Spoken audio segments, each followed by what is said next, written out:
two teens stumble upon a small island in the Mississippi inhabited by mud. You never said your name. Mud. You can call me Mud. Claiming to be a fugitive from the law, he plans to reunite with his lost love.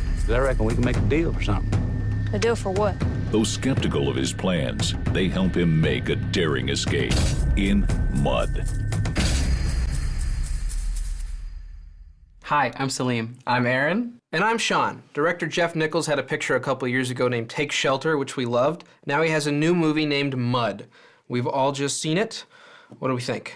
So Mud is written by our director, Jeff Nichols. It's a very crisp and slow-paced story about these two kids, Ellis and Neckbone. And they travel to an island on the Mississippi River and find a fugitive there named Mud. And they make a pact with him to help him escape and reunite with his long-lost love. And some crazy stuff happens.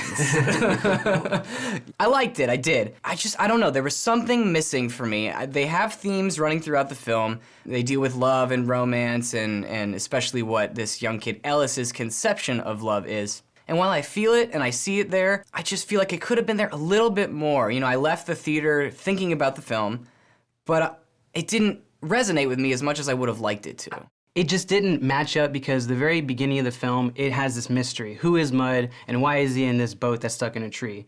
And for the very first two acts, that's the main thrust. Unfortunately, once we finally find out what this mystery is, it's not that big or that substantial. And I feel like the movie really should be is, who are these kids? Right. You know, why are they so important? Because they are very precocious in their own way. Maybe not book smarts, but one of them built their own motorcycle. They're very independent. And I feel like that was the more interesting part of the film, which it kind of does shift to in the third act. But by that point, I already was so invested in this mystery. Why do you have that pistol? Protection. Having Mud in this story felt like a way for us to find out more about the kids without really focusing on them. The mystery of it, I was comparing the film to Take Shelter while watching it. Me too. it does unfold in the same way, and parts of it work in the same way, where there is this mystery. You have characters that are a little shady. You're not really sure, is this person trustworthy? Is this person violent?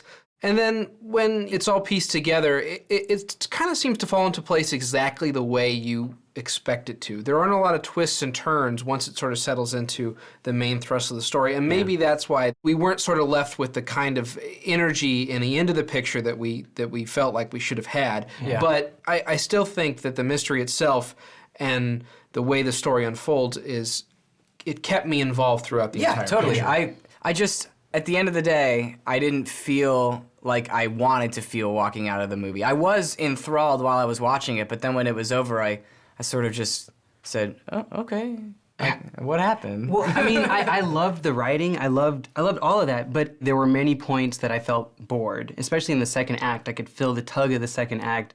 But the performances are strong. I really enjoyed Matthew McConaughey playing Mud. He brought a lot of mystery, he brought a lot of emotion and that twang, that southern twang that he's famous for. He's had a great couple years, you know, Magic Mike and Bernie and Killer Joe, and he's getting a lot of acclaim, so it's good to see that he's making smart choices still. There are fierce powers at work in the world, boys. Good, evil, poor luck, best luck.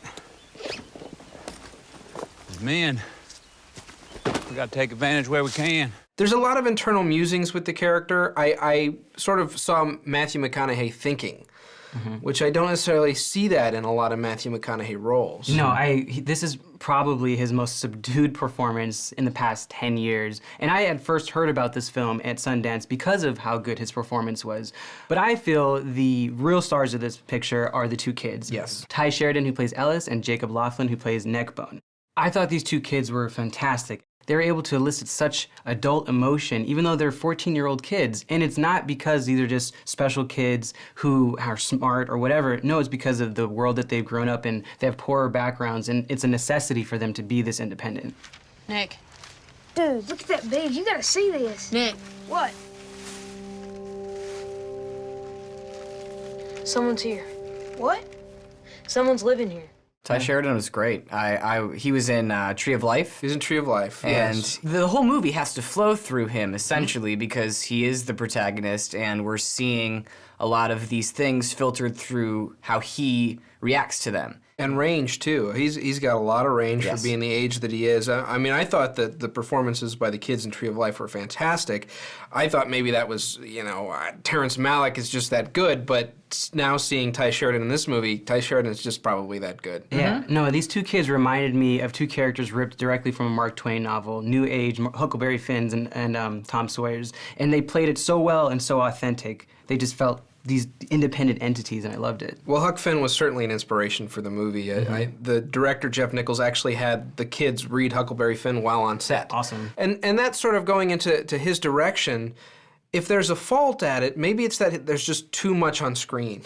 Too many forces at work and too many influences on Jeff Nichols. He cited Raymond Chandler and Cormac McCarthy and Huckleberry Finn and several movies like HUD and Fletch and Lawrence of Arabia, and all these varied sources maybe just put too much weight on the film. It's perhaps too ambitious. Mud was a unique and slow character examination that was fulfilling in just about every way, so I'm gonna say see it. Jeff Nichols creates an interesting coming-of-age story in parts, but unfortunately becomes a little bit muddled under the mystery of who is Mud. Stream it. Mud's tone and some terrific performances make it worth a mild recommendation. See it. All right, our votes add up to 2.5 tickets, which is a see it for Mud. Cheers. Cheers to a combination of dirt and water. Well, Mud backwards is dumb, which luckily this movie isn't.